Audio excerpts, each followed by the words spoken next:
We love the word explosion. We love the roll of hips. Tight hands on the bag. Keep the hands very tight. Get your feet in the ground and roll the hips. Explode at the hip. Sticks. If you don't have sticks, just take your hands and grab onto the outside part of the shoulder, the round part of the shoulder. You don't have to have sticks, but the sticks are better. Make sure there's plenty of room in between the groups, the pairings, so you don't whack each other with the stick. Okay, what the purpose of the drill is to push and then pull. Push and then pull. And what you're trying to do is take the offensive man. The offensive man is facing out away from the building. You would like to try to take him right there. You see the pull? Take him out of balance, which is simulating a defensive lineman slapping and punching and pulling and grabbing an offensive lineman as he's trying to pass block. So always trying to maintain the center of gravity and balance is the purpose of the drill with the sticks. See right here, we're getting pulled on our toes. This is a good drill to feel balance. Get back to the center of balance. Defensive player, you have to work the drill. You have to be violent on the stick to try to pull the offensive player out of balance. Again, you don't only have to do this in two pairs. You can do it 4 and 5 guys across. The next drill is a half line drill. Now we're getting into the combination blocks. Okay, so if you work the outside zone play, this would be a play. This would be a drill that you'd like to do, a half line drill to the open side. Working your angles and your targets. If you're working the inside zone play, obviously your target changes. And that's what this drill is all about here. When you have a half line drill, you have 3 players, and there's really only 2 players working in combination. So the other thing I like about this drill is don't tell them what the technique is. Tell them the name of the play and make them call out the technique, because that's what's going to have to happen in the game. They're not only working on their technique, they're working on their assignment or their technique calls at the line. You know, you all have line calls. Here's when you get a chance to make them. Hat placement, hand placement. Your offensive lineman should marry up. Your departure angle should marry up with the running back's departure angle. So here you see a wider play, a wider zone track. That ball should be outside right now.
All right, we come back, we're going to do it again. One step to the right. Again, we want to see width off the line, right knee inside the right ankle, elbows on the ribs, a little bit better by the first guy here, keeping everything tight to the body. The tighter your elbows are to your ribs, the more likely you are to hit the target you're trying to hit. Okay, we go to the middle. Again, pretty good job. I want to see the knee inside the ankle. Then we come over here to the left. We want to see width. Really good example here by the first guy in line. Nice step, good width. Knee inside the ankle, elbows on the ribs, chest over thigh. That's pretty good by that first guy in line right there. All right, then we come back and we do it to the left. So it's one step to the right. We went one step to the right again, then we went one step to the left. Again, you may want to do it one time or two times. Again, here we did it twice each way. This is the first day. You know, as you progress through the week, maybe you only do it one time to get to the four-step part of the drill. Right? One-step brace. Again, I'll pause it here just to point out the first guy in line. You can see the angles in his legs. Right? Nice step, left knee inside of the left ankle. That means that he's bracing. That means that he's got the weight on the inside part of his shoe, and he's going to be able to generate his power going forward. If that left knee rotates out, you're going to have problems generating your power going forward. So that's the one step. We want to see that first step, body posture. Now we're going to work on our reach steps. Some people call them bucket steps or drop steps. And what that means is we're going to take one step to the right, and when our foot lands on the instep, we want that foot to land so that the right toe is at the depth of the left heel. So I'll show you what it looks like here in slow motion.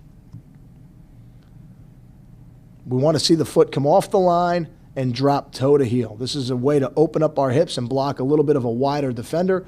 Notice the first guy in line did a good job of keeping his right knee inside his right ankle. The second guy in line did not.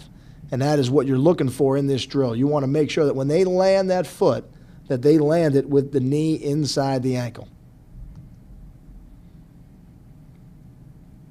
Middle line, good by the center. Not enough width by the guy second in line. Okay, pretty good here. Again, raising up a little too high. Now we're going to go to the left. Okay, excellent job here by the first guy in line. Not a little bit better by the second guy in line. Landing that knee inside the ankle.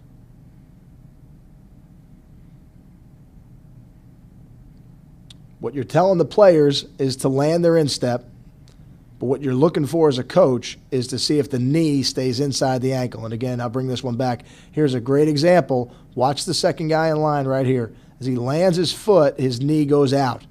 The first guy, when he lands his foot, his knee stays in. The first guy in line landed his instep. The second guy in line landed with a flat foot.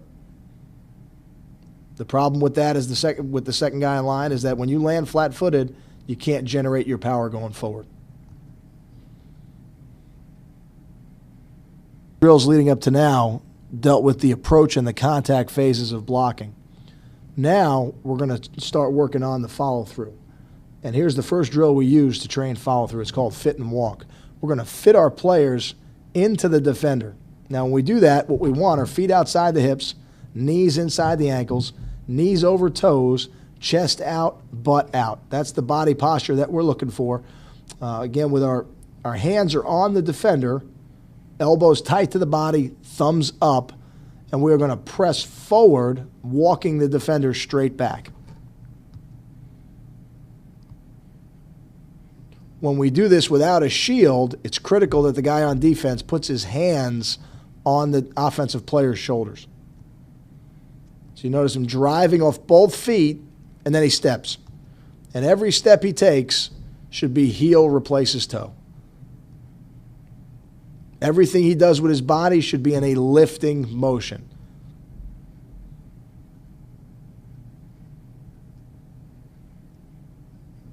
Lift the defender, don't push the defender. When you push a defender, you get overextended and you end up on the ground. You want to lift the defender. That'll keep your feet underneath you. Lift. Pretty good job here.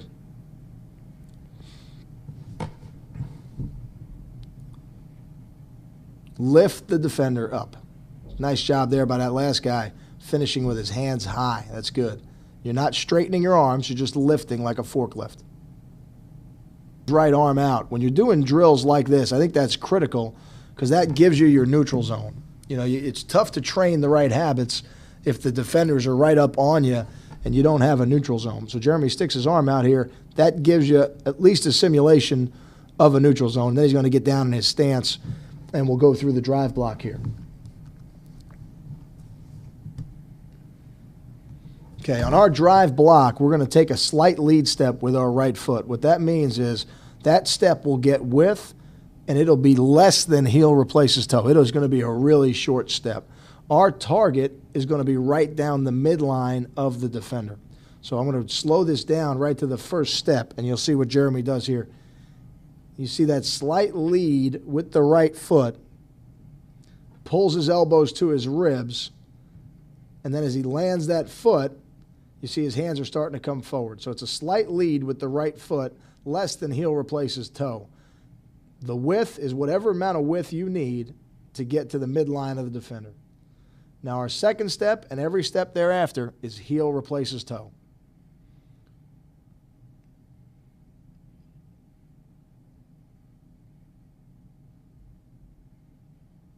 Really what happens here after contact is it becomes fit and walk or fit and weave. Now here you're going to see it from the side, and we'll slow it down again. Again, you see he's created a good neutral zone, so we have a legitimate drill going on here. You see the slight lead with the right foot, elbows to the ribs, hands to the defender, strike and lift. Every step after the first step is heel replaces toe. Driving off the insteps. Driving off the insteps. I'm going to let this one play one time in real speed in case you want to use your remote in your office.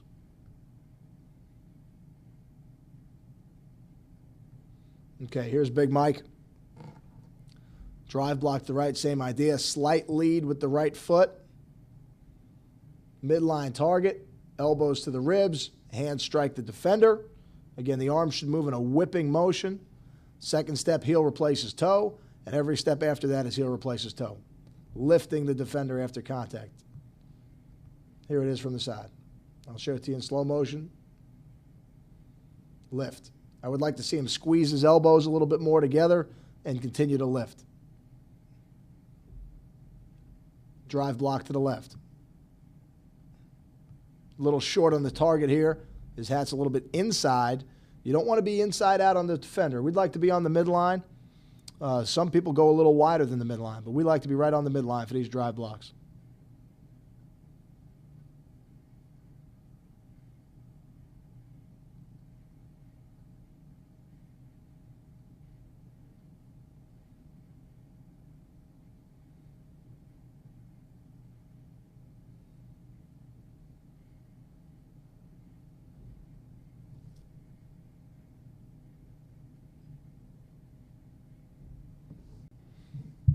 The next block we're going to talk about is a reach block.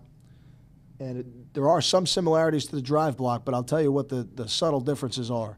The first difference is we're going to take an outside number target instead of a midline target. So we're going to need to move our body a little bit wider. Other than the target, everything else to contact is the same. After contact, though, instead of just driving the defender forward and pressing vertical, we want to work to clear our hips through the play side gap. So Jeremy's going to be up first here. He's a right guard, right tackle. He's got a defender shaded on his outside shoulder. Now you're going to see Jeremy here takes his first step.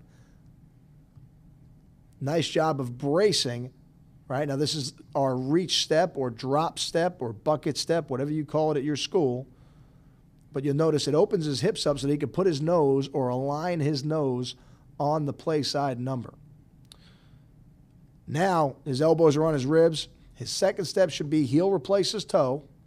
And then after contact, he wants to work to clear his hips through the play side gap.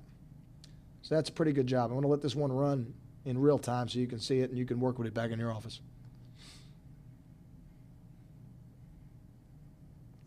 Okay, here's Mike. Now Mike's going to execute a reach block to the left. Same idea. We're going to take what we call a reach step. You might call it a bucket step or a drop step. But the reason for that step is to open our hips up to the left and align our nose on the outside number. Pretty good job of bracing the left knee inside the left ankle so that he can generate his power going forward. Pretty good job of whipping the arms, elbows on the ribs. and then clear your hips. So again, we've got a drive block with a midline target pressing forward after contact. We've got a reach block with an outside number target clearing our hips after contact. So that's the subtle differences between the two blocks. Here's Desmond. That's a pretty good job right there. Okay, I got a couple shots on here. I don't know if you're going to have the ability to separate the centers in the camp, if you'll have enough coaches, but if you do, our centers don't really get taught reach blocks. We teach our centers to drop and rip. And the reason for that is if we're asking the center to reach the defender, generally it's for an outside or a wider play. And if he can just drop and rip and get his hips on the other side of the defender, even if there's a little bit of penetration, the ball is outside enough that it does not affect the play. So you see Ryan here as a center almost opens his hips entirely to the sideline, and we tell him with your second step, try and step right across the feet of the defender. So it's a long second step, again, because we're not worried about a little bit of push into the backfield. We just want to leverage the block as quickly as we can.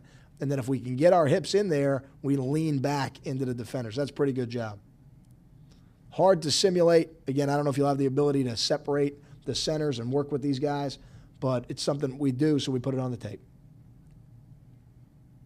So that we can get into our kick slide progression. And a kick slide is how you pass set on a defender who is outside of you. And here's how we teach it. The first thing we do to teach it is really a drill that I took from watching shot putters. So this is our shot put drill, and they're going to do it 5 times.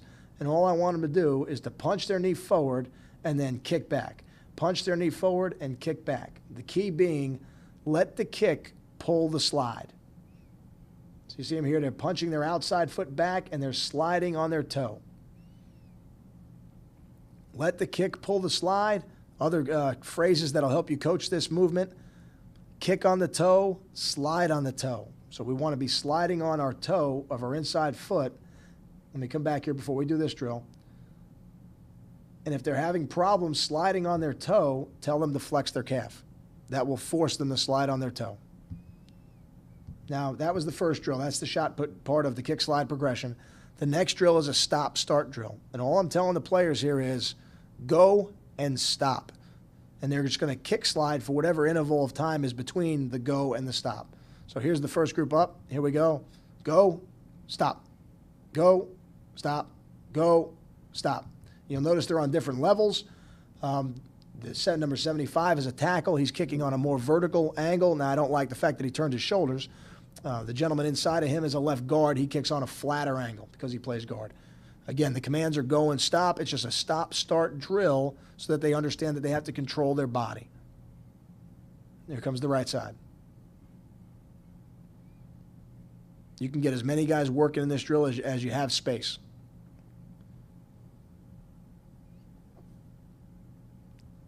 On the right side, again, stop-start drill. First one was the shot put drill. This one's the stop-start. Now, here's the next part of the progression. Now we're going to take the kick slide and the power step, and we're going to put them together. And here is the drill. This is called kick slide brace, power step, power step. I'll say it one more time. Kick slide brace, power step, power step. And then they have to stop their body. They're actually going to do it 3 times. Each time they're going to stop their body. Kick slide brace, power step, power step. Then I give them a command that starts them again. The coach is giving the command each time. Now we're going to see this drill from another angle here in a second. Kick slide brace, power step, power step. This type of drill is an excellent drill for linemen because this is the real world. Having the ability to set to the outside and redirect inside is something you have to do almost every time you throw the ball. Okay, here's a ground level angle of the same drill. I'll bring that back one more time. They'll start with the kick slide. Kick, slide, brace, power step, power step.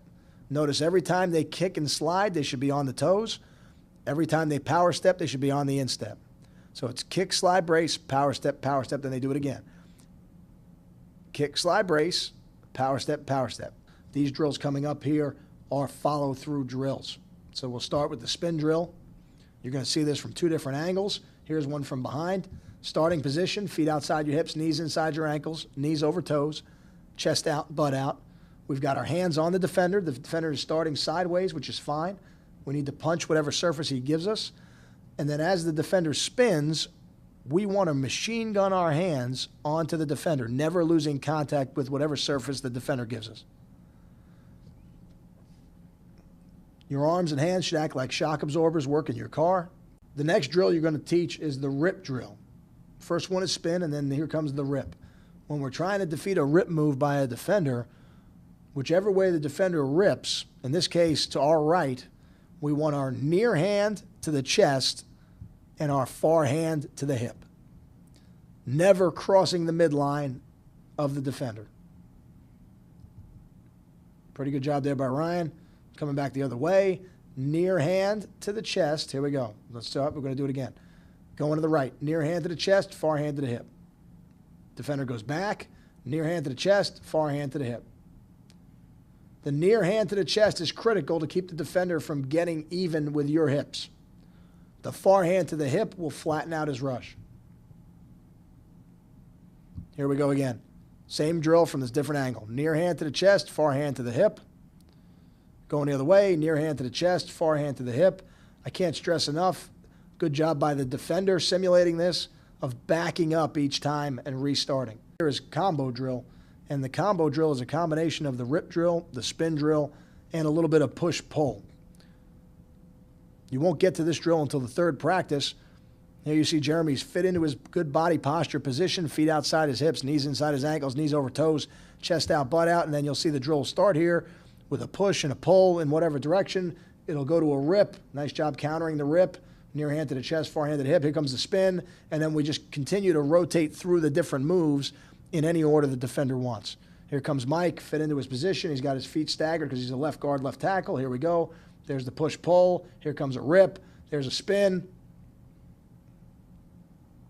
Nice job. And you can keep this drill going for as long as you want. To keep the players moving, I suggest, between 3 to 5 seconds, and then rotate them, let them get through it. Nice job here by Ryan. He's our center. Here comes a rip. There you go. Near hand to the chest, far hand to the hip. That was a good one right there. The last thing I put on here, Coach Susan handled the ball security. As offensive linemen, the thing we work on the most is recovering a fumble. I put this little drill here on the end as a little bit of a bonus. The idea for us as we recover a fumble, this is how we start every training camp, either fall or spring, is for the linemen to trap the ball on the ground with their hands and then pull it into their body, covering the tips, closing their eyes. Nice job here. If you focus on the offensive lineman in the middle, see him extend the ball, trapping the ball with his hands onto the ground, and then pulling it in to that fetal position. It's a nice job. So again, I put this on here, a little bit of a bonus. We already have a ball security section, but this is what we do as offensive linemen. We do progress this drill to where we come out of a stance, take a couple steps, and then recover. But as a starting point, we do this drill right here so they understand the idea of trapping the ball on the ground so it doesn't squirt out. Best of luck to all the coaches with the HSPD program. It's been a pleasure to be a part of it for the last 2 years, and I look forward to being a part of it for a long time.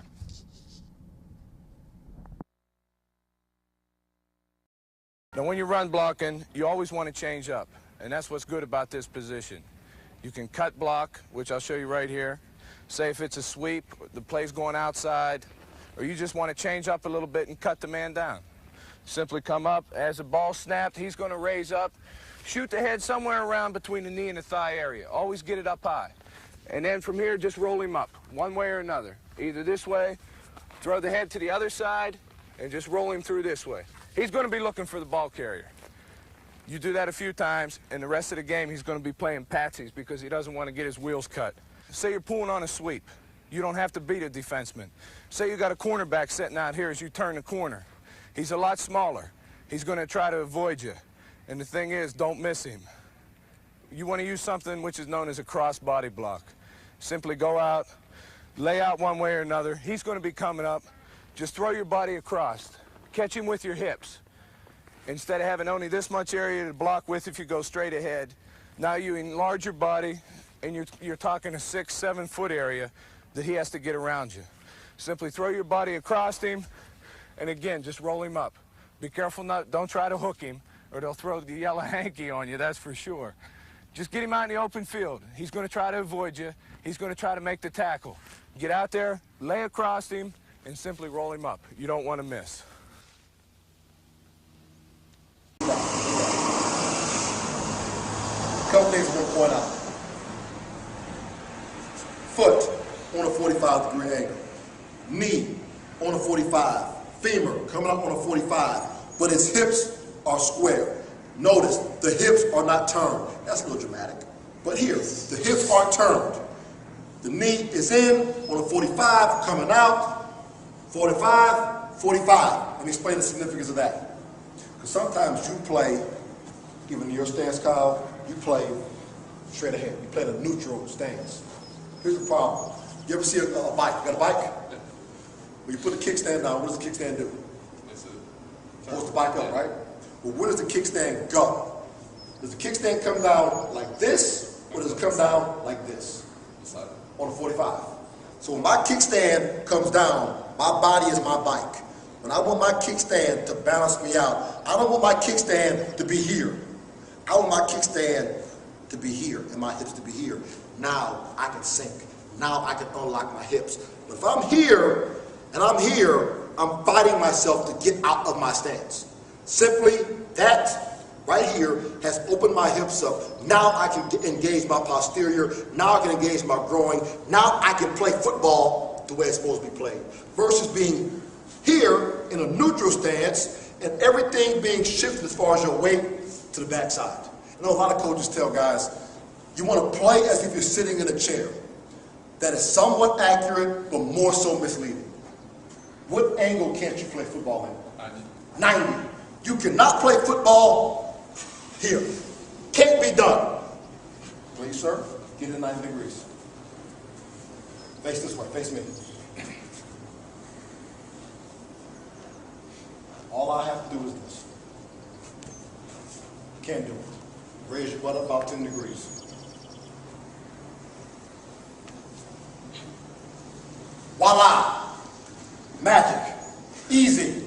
Easy. Because you can engage your body the proper way. When you're at 90, it can't be done. When your feet are in a neutral position, it can't be done. I go back to the bike. You do not see a damn bike with a kickstand like this. If you do, that bike is where? On the ground. You see a bike with a kickstand like this. This is the proper angle that we play football in as offensive linemen. That was the first thing you did correctly. Show me again. That's one thing we got to fix on you. This is the proper angle. Hips, north and south. Secondly, back. I know a lot of coaches tell you. Let me turn, face that way. No, you're fine. Yeah, face that way. Thanks, man. I see you, thinking outside the box a little bit. Nice arc to the back. Nice arc to the back. Stand up. I know a lot of coaches say, flat back, flat back, flat back. Hurt neck, hurt neck, hurt neck. That's what that is. I always use my snake example. You got a snake right here. It's straight. Am I scared of it? I'm scared of snakes, so I'm with you. I'm with you. I like snakes. You like snakes. Okay, cool. You like snakes. Of course. Thor. Me like snakes. Me likey snakies. Okay. You got a snake right here, Kyle. You like it, okay? You like the snake. If the snake is lying straight, are you scared of it at all? I can probably pick it up. You probably pick it up. But if that snake is rocked up and it's curved, what are you gonna? You get the hell out the way. I hope you're not gonna look like that when you do it. Okay? Just don't look like that. Okay? If this snake is curved up, I'm out of here. Because it's in a position to strike. It's in a position to recoil and strike. When your back is here, the only thing that your back can do at this point is this. Only thing you can do. It's about transferring force. Another point, injury prevention. You make contact like this in a run, flat back, or in a pass. When you get out your stance, your back is locked, and you stand up like this. You're asking to get hurt. But when you can play this game in a position where your body can properly absorb force, I get down. I got a nice arc in my spine. my body can now properly absorb force, but more importantly, I can transform force as well. That's the biggest difference. Being able to absorb force and transfer force. But if you're here, this is the cardinal sin. He used to do this a lot. Remember?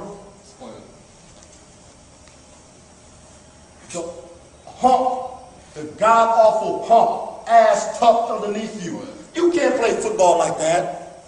You can't play football with your ass tucked like a little puppy underneath you and your spine all up in the sky. You can't generate force in that fashion. So number 2, kudos to you. You've corrected that. Hop on down. This is proper alignment. Period. I don't know what they're going to do when you get to school and how they're going to correct things. That's fine, but understand this. This is proper anatomical alignment for offensive line play. Hop up. That's why when I start talking about getting out your stance, creating space, outside number, inside number, all that is the principle. That's understanding what it's about. Secondary is, how do I do it? You put yourself in a position from a stance point where you can be very efficient getting out your